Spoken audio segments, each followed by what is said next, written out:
Thank you. Thank you, Brandon. Hi there. My name is Jameson Brown, as Ernest said, and today I'm going to be sharing about develop and deploy. But I want to start with a question. Is that okay? Okay. By a show of hands, who in the room has ever been in customer service? Anybody, any kind of place? Okay. Just you guys who are raising your hands, how many of you have ever been asked a stupid question? Yeah.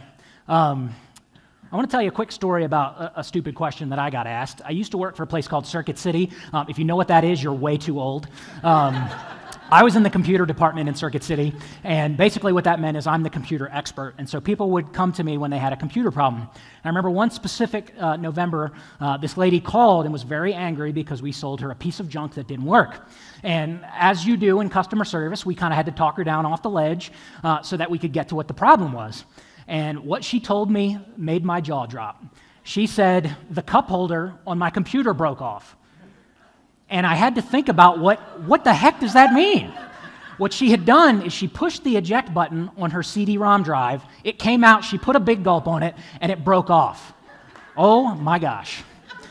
Life can be pretty tough if you don't have someone looking out for you.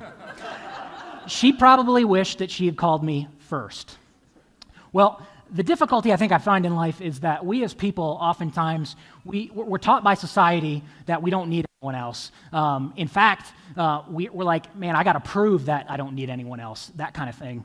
The difficulty is when something bad happens in our lives, like we get bad news from a doctor, from our business, or maybe even from our own spouse, we retreat even more.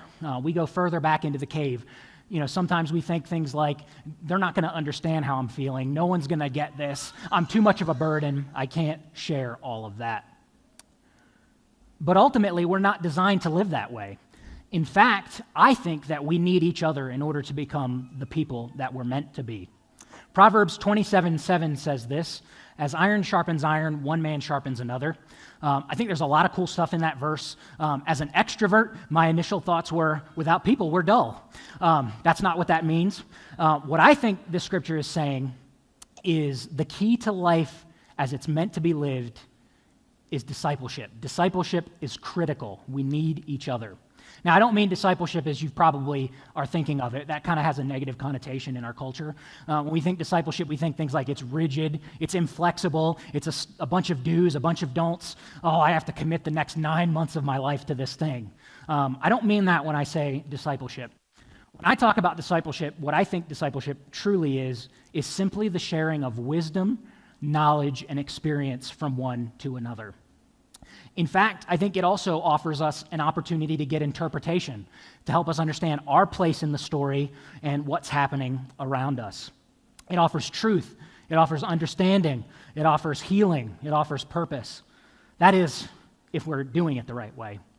Now, I personally believe in discipleship a lot because I'm a product of it. In my mid-20s, I'm over 20, if you can believe that. In my mid-20s, I went through one of the most difficult experiences a person can go through in their life. In fact, psychologists would say that I experienced a lot of the same emotions that people would experience when they have a death of an immediate family member. I went through a divorce.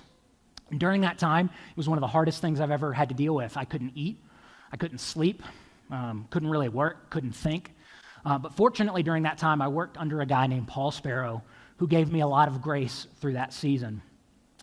Paul looked at me, and he looked at what the potential of my life is and where I was headed based on that circumstance and said, not this one, not this time. He chose to intervene in my life and personally invest in me all that he knew, his wisdom, his knowledge, his experience. He helped me interpret my story and my place in the larger story as well. It helped that he was my boss, so when he said to me, you're going to be in my office every Friday and we're going to talk about this, I couldn't say no. But he gave me books to read. He checked the spiritual pulse of my life. He helped me to make some important decisions that would change my life even to this day. He really became a spiritual father to me. And now, because of his investment in me, I'm able to invest back in you. And the weird thing is, I'm actually able to be kind of a spiritual father to other people, and some of them who are older than me, which is kind of a weird thing. The thief tried to steal, kill, and destroy my destiny, but God worked through Paul to bring about an even more abundant life. This is how discipleship is supposed to work. Synergy. Any business people in the room, you know that word synergy, you've heard it. Really what synergy means is an interaction of elements that when combined produce a total effect greater than the sum of the individual elements. Boil that back, what does that mean? When two or more are together, they produce more than they could apart. In fact, Zig Ziglar tells this story about Belgian horses. One Belgian horse by itself can typically pull about 8,000 pounds. So you think if you put two of them together, they'd do about 16,000. Well, actually, when you put two stranger horses together, they can do 24,000 pounds. Then, when you train them together to carry the weight, it compounds up to 32,000 pounds. If we train together, what more could we accomplish? What could our lives look like if we all had a Paul, investing in each of us the best that they have? We also need to be like Paul, to find our Jameson or our Timothy and invest in them. That's how the world will truly change, if we're willing to do that. People willing to intervene in others' lives and offer their knowledge, wisdom, experience. For your Timothy, it could be a turning point in their lives, the difference between them going down a dark path and them meeting their abundant life. We can literally hold back the darkness in someone else's life if we're willing to do that. Invest in someone else. You can be their spiritual grandfather. I get people all the time saying to me things like, well, I'm waiting for that big moment that God shows up, the burning bush thing. I'll respond then. This is it. This is your moment. Your spider web of influence can grow greater than ever you could ask or imagine. Change your life. Find a mentor. Change someone else's life. Mentor them.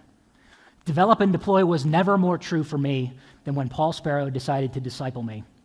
Here at Front Range, it might look a little different for you. We have lots of different resources to help you find your develop and deploy.